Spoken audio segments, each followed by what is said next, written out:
At Caerleon, in southeastern Wales, there are some of the most impressive Roman remains in all of Britain. I'm just walking along the perimeter walls. I'm about to enter the barracks of the 2nd Augustan Legion. This was their home fortress, known as ISCA AUGUSTA. I didn't have long at the site, so I've tried to film as much as I could in that time, and I think that I've managed to get the best of it. So the first thing we're going to do is to explore an excavated barrack block. It's actually the only excavated Roman barrack block in Britain. And the remains we see before us are the footings of the barrack blocks of the 2nd Augustan Legion. These were the quarters of the legionaries that were stationed here. It's where the men actually slept and stored their weapons. Each block housed a century, around 80 legionaries. At its peak there would have been around 5,000 men stationed at ISCA. A formidable presence. A presence that was needed to guard the fringes of the empire, and because of the hostility and the fierce resistance of the native tribe, the Silures, who were known to have inflicted a defeat on the Romans. So this legion that was stationed here, the 2nd Augustan Legion, originally arrived in Britain at the time of the Claudian invasion in 43 AD, initially under the leadership of the future Emperor Vespasian. The legion then fought its way across Britain, subduing the natives, etc., and then its attention turned to subduing the Silure tribe, which occupied southeast Wales and some adjoining territories. And it was towards the end of that campaign that this fortress was originally constructed, probably in around 74 AD, and probably ordered by Julius Frontinus, who Tacitus tells us was the Roman governor of Britain that actually ended the Silurian War. The fortress of ISCA is on the banks of the River Usk, from where it takes its name. The river is still navigable at this location, and leads to the Severn Estuary, an important gateway into Britain, and that's easy to supply for the Legion. Initially the fortress would have been of earth and timber, and then over time refortified in stone, and was the permanent home of the Legion for nearly 200 years, although for long periods during the occupation they were deployed elsewhere. This fort probably replaced an earlier one at Usk. There are also smaller forts in the region too, presumably which were manned by auxiliary troops.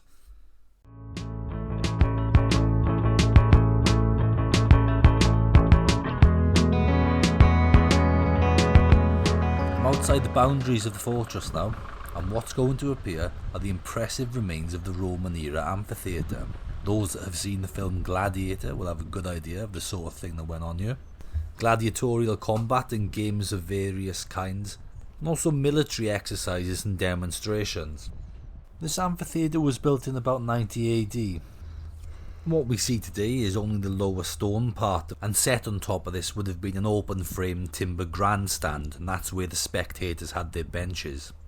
Obviously the timber part has long rotted away. The timber structure may only have originally been intended to have been temporary, but it was never replaced in stone in the end. The arena floor is oval shaped. It's grassed over now, but in its day the surface would either have been sand or a fine gravel for grip. And as I say, they're gone now, but in Roman times we'd have seen tiers of wooden seating, enough seats for 6,000 people, slightly more than the full complement of the Legion. There were several other monumental buildings in this area, including the Temple of Diana and the civilian settlement, the Canabae, which grew up around the fortress. The history of Caerleon becomes less clear in the 3rd century, but history does record 2 Christian martyrs, Julius and Aaron, who are believed to have been murdered in Caerleon. And as we know that many Christians were martyred in amphitheatres, could this have been the site of their martyrdom? The legend of Arthur is strong here too. Geoffrey of Monmouth wrote the most influential account of Arthur in 1136, and the amphitheatre must be the intended place of Arthur's magnificent plenary court, where Arthur called those loyal to him to witness him being crowned. In folklore, the amphitheatre was even known as Arthur's Round Table. This was the waiting room of the gladiators. You can still see the benches, and in the niche was a shrine to Nemesis.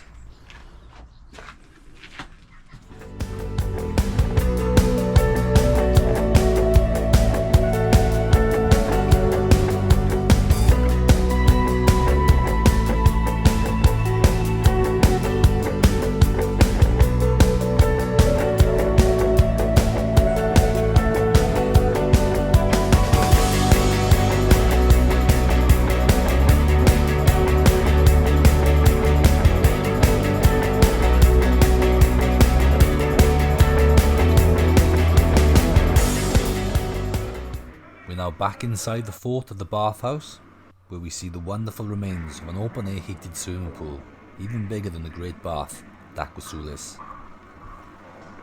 This was a bit like a modern leisure centre. We are walking over the remains of the bath halls, and at the end is the frigidarium, the cold bath suite.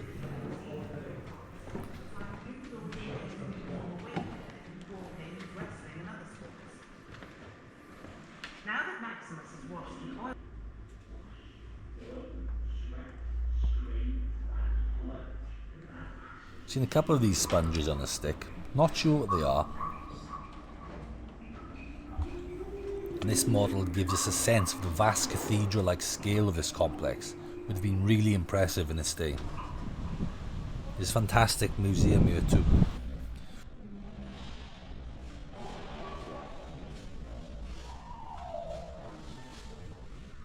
One of the most striking objects on display is this stone coffin, which was discovered near the fort and still contains the remains of a man that died around 200 AD.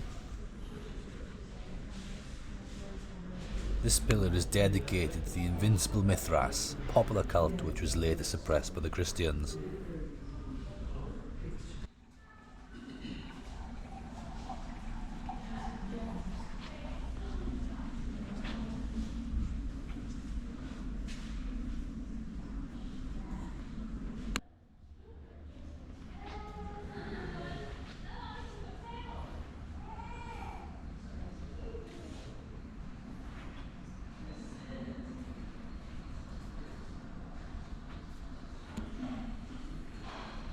On the left are representations of Fortune and Bonus Aventus, and on the right an altar dedicated to Salus the Queen.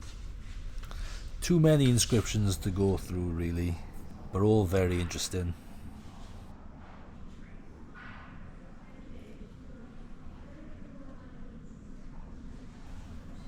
Then we have the Great Bulmo gravestones, inscribed gravestones commemorating 6 women and 2 veterans of the Legion.